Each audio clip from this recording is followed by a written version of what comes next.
Shalom ప్రభువైన యేసుక్రీస్తు నామములో మీ అందరికీ శుభములను సమాధానము కలుగును గాక. This is Nehemiah from the heart of కానా. యేసుక్రీస్తు ప్రభుల వారు తన పరిచయం ప్రారంభించినప్పుడు ఆయన చేసిన మొట్టమొదటి అద్భుతము నీటిని ద్రాక్షారసముగా మార్చుట. ఆ అద్భుతము ఎక్కడైతే చేశాడో ఆ స్థలంలో మనం ఇక్కడ ఉన్నాము. అంతేకాదు యేసుక్రీస్తు ప్రభుల వారు 3వ రోజు కానాకు వెళ్ళినట్టుగా అక్కడ 6 రాతి బాణలు ఉన్నట్టుగా అవి యూదుల శుద్ధీకరణ ఆచారము ప్రకారము ఏర్పాటు చేసినవిగా మనం వాక్యంలో చూస్తాం. యోహాను సువార్త 2వ అధ్యాయంలో ఈ డీటెయిల్స్ అన్నిటిని చూస్తాము. వాక్యములో ఈ డీటెయిల్స్ ఎందుకు ఇవ్వబడ్డాయి, వాటి వెనకాల ఉన్న ఆత్మీయ అర్థం ఏమిటి, వాటన్నిటినీ ఈ వీడియోలో నేను మీకు తెలియజేయబోతూ ఉన్నాను. అంతేకాదు ఆ కాలంలో నాటి రాతి బాణలను కూడా నేను మీకు చూపించబోతూ ఉన్నాను. కాబట్టి మిస్ అవ్వకుండా చివరి వరకు చూడండి. ఇంతవరకు మన ఛానల్ను సబ్స్క్రైబ్ చేసుకునేలా తప్పకుండా సబ్స్క్రైబ్ చేసుకోవాల్సిందిగా మనవి చేస్తూ ఉన్నాను. ఒకసారి ఈ స్థలంలో కట్టబడిన మందిరాన్ని చూద్దాం పదండి. సో ఇది ఎంట్రన్స్, లోపలికి వెళ్దాం. ఈరోజు ఇక్కడ చాలా మంది విజిటర్స్ ఉన్నారు. సో ఇక్కడ గమనించినట్లయితే ఇదే ఈ యొక్క యేసుక్రీస్తు ప్రభుల వారు నీటిని ద్రాక్షారసముగా మార్చిన చోట కట్టబడిన మందిరం. ఈ మందిరం లోపల ఎలా ఉందో కూడా నేను మీకు చూపిస్తాను.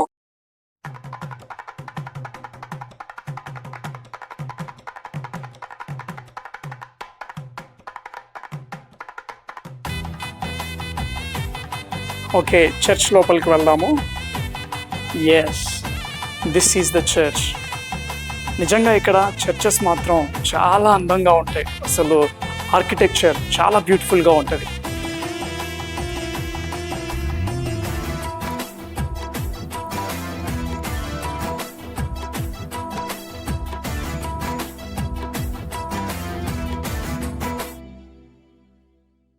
అదిగదిగో పరలోకము నుండి దిగి వచ్చే వధువు సంఘము, వరుణి వలె పరిపూర్ణ సౌందర్యమును ధరించుకున్నది.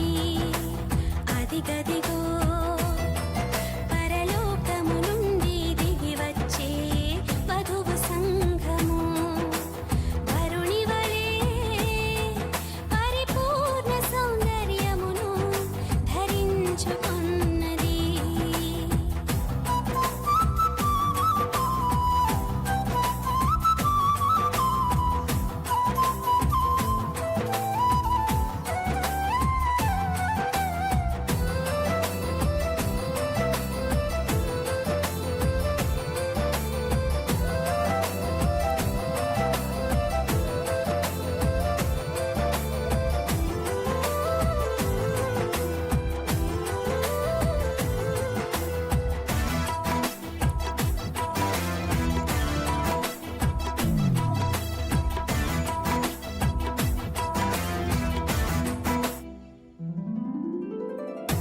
అల్ఫా ఒమేగా అయిన నా ప్రాణ ప్రియునికి నిలువెల్ల నివేదించి మైమరతునే.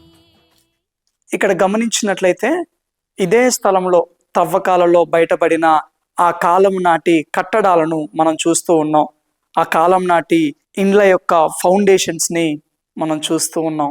అంతేకాదు ఇక్కడ ఇదే స్థలంలో ఆ కాలం నాటి వస్తువులను కూడా ఒకసారి చూడండి. ఆ కాలం నాటి పాటరీ ఇదంతా.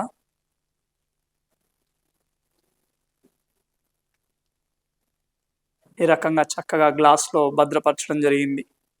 ఓకే, ఆ యొక్క రాతి బాణాను చూద్దాం పదండి.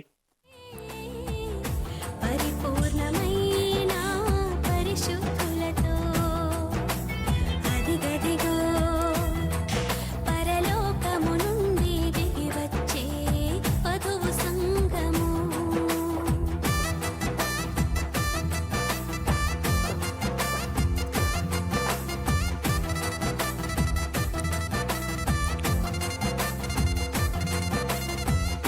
ఎస్, యేసుక్రీస్తు ప్రభుల వారి కాలం నాటి రాతి బాణాను మనం ఇక్కడ చూడవచ్చు. రాయితో చేయబడింది ఇది.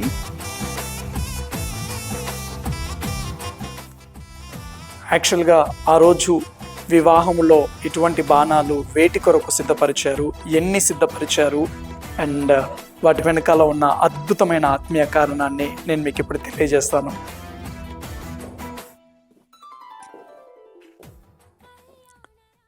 యేసుక్రీస్తు ప్రభుల వారు తన పరిచర్యలో ఈ నీటిని ద్రాక్షరసముగా మార్చడం అనేది మొట్టమొదటి అద్భుతముగా మనందరికీ తెలుసు. యోహాను సువార్త 2:11 మనం గమనించినట్లయితే ఈ యొక్క నీటిని ద్రాక్షరసముగా మార్చే సందర్భం ఏదైతే ఉన్నదో దీనిని కేవలము ఒక అద్భుతముగా మాత్రమే వర్ణించుట లేదు కానీ ఇదొక సూచక క్రియ అని వాక్యం తెలియజేస్తూ ఉన్నది. ఒకసారి యోహాను సువార్త 2:11 చదువుదామా? గలిలయలోని కానాలో యేసు ఈ మొదటి సూచక క్రియను చేసి తన మహిమను బయలుపరచెను. ఈ నీటిని ద్రాక్షరసముగా మార్చుట అనేది కేవలము అద్భుతముగా మాత్రమే కాదు కానీ సూచక క్రియగా వాక్యం తెలియజేస్తూ ఉన్నది. ఏంటి అద్భుతానికి సూచక క్రియకు ఉన్న తేడా ఏంటి? అద్భుతం అనేది ఆ సమయంలో జరిగిన ఒక ఆశ్చర్య కార్యము, ఒక సూపర్ న్యాచురల్ వర్క్. అయితే సూచక క్రియ అంటే ఏంటి అని అంటే ఆ సమయంలో జరిగిన ఆ అద్భుతము భవిష్యత్తులో జరగబోయే ఒక కార్యాన్ని సూచిస్తూ ఉన్నది. భవిష్యత్తులో జరగబోయే ఒక సంఘటనకు సాదృశ్యంగా కనబడుతూ ఉన్నది. అయితే ఈ నీటిని ద్రాక్షరసముగా మార్చుట అనేది కేవలము అద్భుతము మాత్రమే కాదు కానీ ఒక సూచక క్రియ కూడా అంట. అంటే ఏంటి? ఈ కార్యము, ఈ సంఘటన అనేది భవిష్యత్తులో జరగబోయే ఒక కార్యానికి సాదృశ్యముగా, ఒక సూచనగా మనకు కనబడుతూ ఉన్నది. ఇంతకీ ఈ యొక్క నీరు ద్రాక్షరసముగా మార్చబోట అనేది దేనికి సూచనగా కనబడుతూ ఉన్నది అనేది కూడా మనం చూద్దాం. యోహాను సువార్త 2:1 మనం గమనించినట్లయితే యేసుక్రీస్తు ప్రభుల వారు ఈ యొక్క కానా వివాహానికి ఎన్నో రోజు అటెండ్ అయ్యారంట? 3వ రోజు అని వాక్యం స్పష్టంగా తెలియజేస్తూ ఉన్నది. అంతేకాదు యోహాను సువార్త 2:6 మనం గమనించినట్లయితే ఈ యొక్క రాతి బాణాలు ఎన్ని ఉన్నాయంట? 6 రాతి బాణాలు అంట. అంతేకాదు ఈ యొక్క 6 రాతి బాణాల యొక్క నీటిని, అందులో ఉంచబడిన నీటిని దేని కొరకు ఉపయోగించేవారంట? యూదుల శుద్ధీకరణ ఆచారము కొరకు 6 రాతి బాణలోని నీటిని అక్కడ ఉంచినట్టుగా మనం వాక్యంలో స్పష్టంగా చూస్తాం. 6 అనేది మానవుని సంఖ్య. వాక్యంలో గమనించినట్లయితే 6 అనే సంఖ్య మానవుణ్ణి సూచిస్తూ ఉన్నది. ఆ యొక్క 6 రాతి బాణలలో ఉన్న నీరు దేనికి సాదృశ్యంగా కనబడుతూ ఉన్నది?